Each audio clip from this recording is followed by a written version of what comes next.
दोस्तों बहुत जल्द ही एसएससी एमटीएस का नोटिफिकेशन आने वाला है और आप जानते हैं कि एसएससी एमटीएस में 25 नंबर का जीके जीएस पूछा जाता है और इसी को ध्यान में रखते हुए इस वीडियो में 20 जीके जीएस का क्वेश्चन लेकर आया हूं। अगर आपको एसएससी एमटीएस में सिलेक्शन चाहिए तो आपको जितने भी इस वीडियो में क्वेश्चन दिए गए हैं आपको याद होने चाहिए। तो चलिए बिना टाइम वेस्ट करते हुए शुरू करते हैं। तो आज का हमारा पहला सवाल है, भारत में शंकुधारी वन कहाँ पाए जाते हैं? यह एसएससी एमटीएस में पूछा गया प्रश्न है दोस्तों। तो यह हिमालय क्षेत्रों में पाए जाते हैं, जैसे कि हिमाचल प्रदेश, उत्तराखंड, जम्मू कश्मीर में पाए जाते हैं। यह मुख्यतः ठंडे एवं पर्वतीय क्षेत्रों में उगते हैं। इसमें चीड़ के पौधा आता है, देवदार का वृक्ष आता है। तो याद रखिएगा हिमालय के क्षेत्रों में शंकुधारी वन पाए जाते हैं। अगला क्वेश्चन, भारत में सर्वाधिक जैव विविधता कहाँ पाई जाती है? तो याद रखिएगा शांत घाटी, साइलेंट वैली में सबसे ज्यादा जैव विविधता पाई जाती है। चलिए अगला क्वेश्चन, भारत में चंदन की लकड़ी के लिए प्रसिद्ध राज्य कौन सा है? तो याद रखिएगा यहाँ पे ऑप्शन सी कर्नाटक चंदन की लकड़ी के लिए प्रसिद्ध राज्य है। अगला क्वेश्चन, फॉरेस्ट रिसर्च सेंटर का मुख्यालय कहाँ है? अक्सर एग्जाम में पूछा जाता है, खास करके एसएससी एमटीएस के एग्जाम में। तो फॉरेस्ट रिसर्च सेंटर यह देहरादून में है। याद रखिएगा देहरादून उत्तराखंड में। अगला question, Bandipur project tiger reserve किस राज्य में स्थित है? तो यहाँ पे कर्नाटक बिल्कुल करेक्ट आंसर होगा। अगला क्वेश्चन, घाना पक्षी अभयारण्य निम्न में से किस राज्य में स्थित है? घाना पक्षी कई बार पूछा जाता है। तो दोस्तों यह राजस्थान में स्थित है। चलिए अगला क्वेश्चन, प्रसिद्ध वृंदावन गार्डन कहाँ स्थित है? तो याद रखिएगा यह मैसूर में स्थित है, मैसूर कर्नाटक में। अगला क्वेश्चन, क्वेश्चन नंबर 8, बाघ परियोजना कब आरंभ किया गया था? तो भारत में बाघ परियोजना 1973 में शुरू किया गया था। याद रखिएगा। चलिए अगला क्वेश्चन, भारत में सबसे बड़ा बाघ अभयारण्य रिजर्व कहाँ है?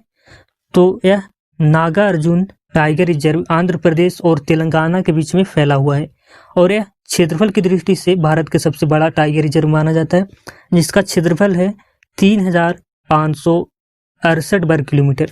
चलिए अगला क्वेश्चन, काजीरंगा राष्ट्रीय वन्य जीव अभयारण्य में कौन सा जीव संरक्षित है? तो याद रखिएगा काजीरंगा राष्ट्रीय वन्य जीव अभयारण्य में एक सींग वाला गैंडा वहां पे रखा जाता है। चलिए अगला क्वेश्चन, भारत का सबसे बड़ा राष्ट्रीय उद्यान कौन सा है? तो यहाँ पे याद रखिएगा ऑप्शन बी हेमिस। हेमिस सबसे बड़ा राष्ट्रीय उद्यान है जो लद्दाख में बढ़ता है। अगला क्वेश्चन, भारत में साइलेंट वैली राष्ट्रीय उद्यान किस राज्य में है? तो यह केरल में है। अगला क्वेश्चन हमारा है दोस्तों, गिर राष्ट्रीय उद्यान किसके लिए प्रसिद्ध है? गिर राष्ट्रीय उद्यान अक्सर एसएससी एमटीएस और सीएचएसएल में पूछा जाता है। तो यह एशियाई शेरों के लिए प्रसिद्ध है।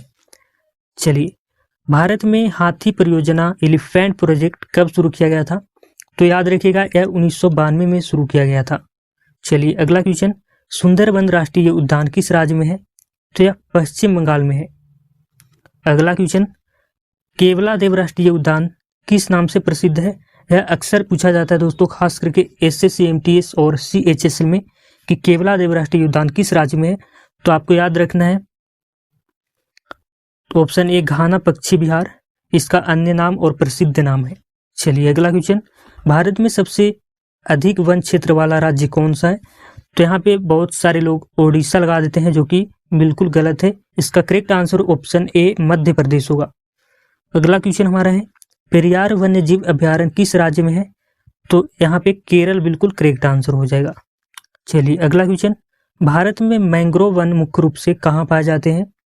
तो भारत में मैंग्रोव वन मुख्य रूप से तटीय डेल्टा क्षेत्रों में पाए जाते हैं। याद रखिएगा समुद्री तटों और नदी डेल्टा क्षेत्रों में पाए जाते हैं। चलिए अगला क्वेश्चन, आज का हमारा लास्ट क्वेश्चन है, भारत में वन संरक्षण अधिनियम कब पारित किया गया था? तो याद रखिए भारत में वन संरक्षण अधिनियम 1980 में लाया गया था। तो आज की वीडियो में इतना ही दोस्तों, मिलते हैं किसी नेक्स्ट वीडियो में। तब तक के लिए जय हिंद, वंदे मातरम।